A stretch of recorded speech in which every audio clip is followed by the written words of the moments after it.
പനീരിൽ ഉപ്പ്, മുളക് പൊടി, മഞ്ഞൾപ്പൊടി ഇത്രയും ചേർത്തിട്ട് ഒരു അരമണിക്കൂറായിട്ട് പുരട്ടി വെച്ചിട്ടുണ്ട്. കുറച്ച് എണ്ണ ഒഴിച്ചിട്ട് നമുക്കിതൊന്ന് ഫ്രൈ ചെയ്തെടുക്കണം കേട്ടോ. അപ്പോൾ ആ പാനിലേക്ക് 1 ടീസ്പൂൺ ഓയിൽ ഒഴിച്ചിട്ടുണ്ട്. നമുക്കിനി പനീർ ക്യൂബ് ഇതിലേക്ക് ഇട്ട് കൊടുക്കാം.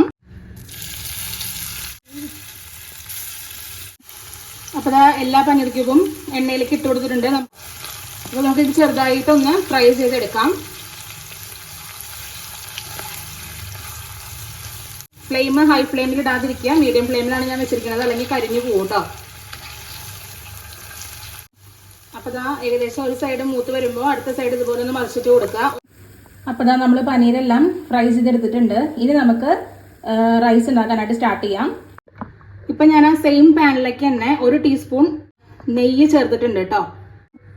നെയ്യൊന്ന് ചൂടായി വരുമ്പോൾ ഒരു 3 കരയാകുമ്പോൾ 3 ഏലക്കായ ഇട്ട് കൊടുത്തിട്ടുണ്ട്. ചെറിയ സവാള ചെറുതായി കട്ട് ചെയ്തത് ആഡ് ചെയ്ത് കൊടുക്കുക. മിക്സ് ചെയ്യാം. 1 teaspoon ginger garlic paste add ചെയ്ത് കൊടുക്കുക കേട്ടോ.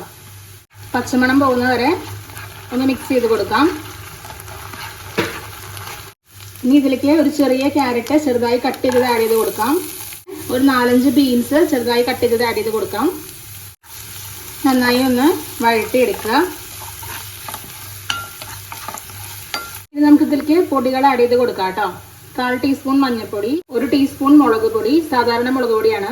1/2 മുതൽ 3/4 ടീസ്പൂൺ വരെ ഗരം മസാല പൊടി. പൊടികളുടെ പച്ചമണം മാറുന്നവരെ ഒന്ന് മിക്സ് ചെയ്ത് കൊടുക്കുക.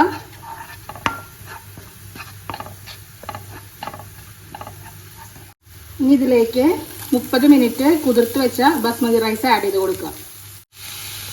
2 മിനിറ്റ് ഇതെല്ലാം കൂടെ ചേർന്നിട്ട് ഒന്ന് ജസ്റ്റ് ഒന്ന് മിക്സ് ചെയ്ത് കൊടുക്കുക കേട്ടോ. അപ്പോൾ ഞാനിവിടെ 1 കപ്പ് ബസ്മതി റൈസാണ് എടുത്തിരിക്കുന്നത്. അപ്പോൾ നമ്മൾ ഇന്നലത്തെ വീഡിയോയിൽ പറഞ്ഞ പോലെ തന്നെ 1 കപ്പിന് 1.5 കപ്പ് അളവിൽ വെള്ളമാണ് ഇത് വേവാനായിട്ട് ഞാൻ ഒഴിച്ചു കൊടുക്കുന്നത് കേട്ടോ. അപ്പോൾ മീഡിയം ഫ്ലെയിമിൽ ഇട്ടിട്ട് ചെറുതായിട്ട് ഇതിനെ ഒന്ന് വഴറ്റി കൊടുക്കുക. അരി ചെറുതായി ഒന്ന് റോസ്റ്റായി വരണം കേട്ടോ. എന്നിട്ടാണ് നമ്മൾ വെള്ളവും ഉപ്പൊക്കെ ആഡ് ചെയ്ത് കൊടുക്കുന്നത്. അപ്പോൾ 2 മിനിറ്റ് ചെറുതായിട്ട് ഒന്ന് മിക്സ് ചെയ്തിട്ടുണ്ട്. നമുക്ക് ഇതിലേക്ക് ലൈറ്റ് ചൂടുള്ള ചൂടുവെള്ളം ഒഴിച്ചു കൊടുക്കാം കേട്ടോ. നമ്മൾ മസാലപ്പൊടികൾ ചേർത്തത് കൊണ്ട് പച്ചവെള്ളം ഒഴിക്കാൻ പാടില്ല.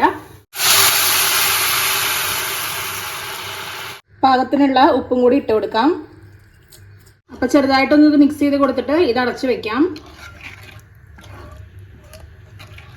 ഉപ്പൊക്കെ പാകല്ലേ എന്നുള്ളത് ഇപ്പം നോക്കുക. വെള്ളത്തിൽ ഉപ്പ് ലേശം പൊങ്ങി കിടക്കുന്ന രീതിയിലേക്ക് വേണം, എന്നാലേ ചോറിലേക്ക് നന്നായി പിടിക്കുള്ളൂ.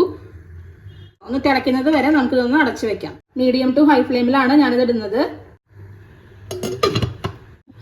അപ്പോൾ ഇത് നന്നായിട്ട് തിളയ്ക്കുന്നുണ്ട്. നമുക്കിനി ഇത് ലോ ഫ്ലെയിമിലേക്ക് ആക്കിയിട്ട് ഒരു 10 മിനിറ്റും കൂടി വേവിച്ചു കൊടുക്കാം കേട്ടോ. അപ്പോൾ 10 മിനിറ്റ് കഴിഞ്ഞിട്ടുണ്ട്. നമുക്കിത് ഓപ്പൺ ചെയ്ത് നോക്കാം. ചെറുതായിട്ട് സൈഡിൽ നിന്ന് ഇളക്കിയിട്ട് നോക്കാം കേട്ടോ. അപ്പോൾ കണ്ടല്ലോ, വെള്ളമൊക്കെ വറ്റി നല്ല സൂപ്പറായിട്ട് അരി നന്നായി വെന്ത് വന്നിട്ടുണ്ട്. ഇനി നമുക്കിതിലേക്ക് നമ്മൾ ഫ്രൈ ചെയ്ത് വെച്ചിരിക്കുന്ന പനീർ ക്യൂബ്സ് ഇട്ട് കൊടുക്കാം. ചെറുതായിട്ട് സൈഡിൽ നിന്ന് ഇളക്കി എടുത്ത് നോക്കുക. കുറച്ച് പോലും വെള്ളമില്ലാതെ നല്ല രീതിയിൽ വെന്ത് വന്നിട്ടുണ്ട്. എന്നാൽ ചോറുകൾ തമ്മിൽ ഒട്ടിപ്പിടിക്കുക കുഴയോ ഒന്നും ചെയ്തിട്ടില്ല. അപ്പോൾ വളരെ സിമ്പിൾ ആയിട്ടുള്ള ഒരു റൈസാണിത്. അപ്പോൾ കൂടുതൽ മസാലയൊന്നും താല്പര്യമില്ലാത്ത കുട്ടികളാണെങ്കിൽ നമ്മളിട്ട അളവിൽ നിന്ന് കുറച്ച് മസാല കുറച്ചിട്ട് നമുക്ക് യൂസ് ചെയ്തിട്ട് ഇതുപോലെ തന്നെ ഉണ്ടാക്കി കൊടുക്കാം. അപ്പോൾ നമുക്ക് ഇതിൻ്റെ മുകളിലോട്ട് പനീർ ക്യൂബ്സ് ആഡ് ചെയ്ത് കൊടുക്കാം. ലാസ്റ്റ് കുറച്ച് മല്ലിയുടെ ഇലയും കൂടെ തൂവി കൊടുക്കാം. നമ്മുടെ പനീർ റൈസ് ഇവിടെ റെഡി ആയിട്ടുണ്ട്. അപ്പോൾ നമുക്കിനി ഇത് ലഞ്ച് ബോക്സിലേക്ക് മാറ്റി നോക്കാം. അപ്പോൾ ഇതാ വളരെ ഈസി ആയിട്ടുള്ള നമ്മുടെ പനീർ റൈസ് നമ്മൾ ലഞ്ച് ബോക്സിലേക്ക് മാറ്റിയിട്ടുണ്ട്. അപ്പോൾ ഉറപ്പായിട്ടും എല്ലാവരും ട്രൈ ചെയ്ത് നോക്കിയിട്ട് ഫീഡ്ബാക്ക് അറിയിക്കണം. കുട്ടികൾക്കൊക്കെ ട്രൈ ചെയ്ത് കൊടുത്ത് നോക്കുക. ഈ റൈസ് ഇടയിൽ ഇങ്ങനെ പനീർ കടിക്കാനൊക്കെ കിട്ടുമ്പോൾ നല്ല ടേസ്റ്റാണ് കേട്ടോ. അപ്പോൾ എല്ലാവരും ട്രൈ ചെയ്ത് നോക്കുമെന്ന് പ്രതീക്ഷിക്കുന്നു. അപ്പോൾ നമ്മുടെ ചാനൽ ആദ്യമായിട്ട് കാണുന്നവരെ സബ്സ്ക്രൈബ് ചെയ്യാനായിട്ട് മറക്കരുത്. അതിൻ്റെ കൂടെ തന്നെ നേരെ കാണുന്ന ബെൽ ബട്ടൺ കൂടി എനേബിൾ ചെയ്യുകയാണെങ്കിൽ നമ്മളിടുന്ന പുതിയ വീഡിയോസിൻ്റെ നോട്ടിഫിക്കേഷൻസ് നിങ്ങൾക്ക് ഈസി ആയിട്ട് കിട്ടും. ഇപ്പോൾ പുതിയൊരു ലഞ്ച് ബോക്സ് റെസിപ്പി ആയിട്ട് നമുക്ക് നാളെ കാണാം. അതുവരെ എല്ലാവർക്കും നന്ദി, നമസ്കാരം.